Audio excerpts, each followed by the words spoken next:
January 11, 1979. Bellingham, Washington. Two young women take a night job, testing a home security system. By morning, both are found dead. In the back of a car. The man who hired them calls himself Kenneth Bianchi. He is calm. He is cooperative. He becomes the prime suspect. Detectives run a routine check. On his background, what they find doesn't match. The man in front of them, Bianchi, had recently moved north from Los Angeles, and before that, from Rochester, New York, using a string of names that weren't entirely his own. Some belonged to children who had died. Decades earlier, their identities lifted from birth records and rebuilt into fake IDs. Then investigators make a discovery that changes the shape of the case. 2 years earlier, in Los Angeles, 10 women had been found strangled and left on hillsides across the city. Their bodies posed in public view. Within hours of their deaths, the press had called the killer the Hillside Strangler.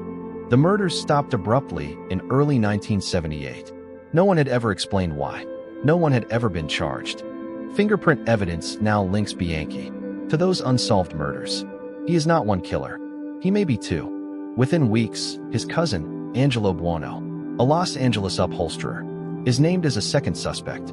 Investigators theorized the killings had stopped in California only because Bianchi had moved away. Facing the death penalty, Bianchi's defense team reaches for the only argument left to him. He is not responsible because he is not entirely himself. A forensic psychologist named John Watkins is brought in to evaluate him. Watkins specializes in hypnosis. Under trance, he asks a simple question. Is there another part of Ken's mind? One that knows more than Ken does? Something answers. It gives its name as Steve Walker. Steve speaks in a different voice. Faster, harder. He says Ken didn't do it. He says he did. Across several sessions, the story deepens. Steve describes the murders in detail. He shows no remorse for them. Ken, when the hypnosis ends, claims to remember none of it. A diagnosis begins to take shape. Around the case file, multiple personality disorder. If it holds up in court, Bianchi may never face execution. But one detail catches the attention of investigators reviewing the tapes. Something about the pattern feels rehearsed. Too clean, too eager to arrive. Exactly where the questions were pointing. A second expert, psychiatrist Martin Orne, is called in to test the claim. Under controlled conditions, Orne tries something simple. Mid-session, he tells Bianchi that genuine cases of multiple personality usually involve more than just two identities. This is not something Orne actually believes. It is bait. Under hypnosis, Bianchi takes it. A third personality steps forward and gives a name, Billy. Orne runs one further test. He arranges for Bianchi's own attorney to sit alone with him and simply accept the diagnosis. Without question, no skepticism in the room at all. In that private setting, with no one to convince, Steve never appears. The alternate personality only surfaces when someone official is present to witness it. Orne writes his conclusion in a formal report.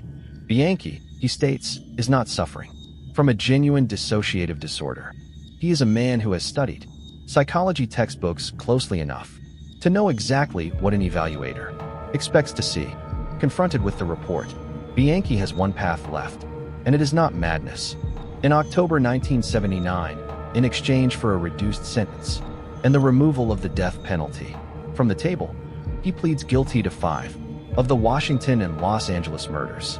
As part of the deal, he agrees to testify against his cousin. The trial of Angelo Buono opens in Los Angeles in 1981. It becomes the longest criminal trial in American history at that point, stretching on for close to 2 years. Bianchi takes the stand against him, but partway through his testimony, prosecutors grow doubtful of his reliability. He appears, more than once, to shift his account, depending on who is asking. The case nearly collapses. It survives only on the strength of physical evidence gathered independently of anything Bianchi says. In 1983, Buono is convicted on 9 counts of murder. He is sentenced to life in prison without parole and dies there in 2002. Bianchi, in the end, receives the same sentence. He is transferred out of Washington state custody into the California system, where he remains incarcerated to this day, requesting parole every few years and being denied every time. John Watkins, the psychologist, who first hypnotized him, defended the diagnosis. For the rest of his career, he maintained, publicly, that Steve Walker had been real. Martin or never agreed. His entire test had rested on one fact about performance. Under pressure, a story built to satisfy an audience needs an audience to keep existing. Watkins himself had once written that genuine multiples rarely produce more than two personalities. Bianchi gave investigators three.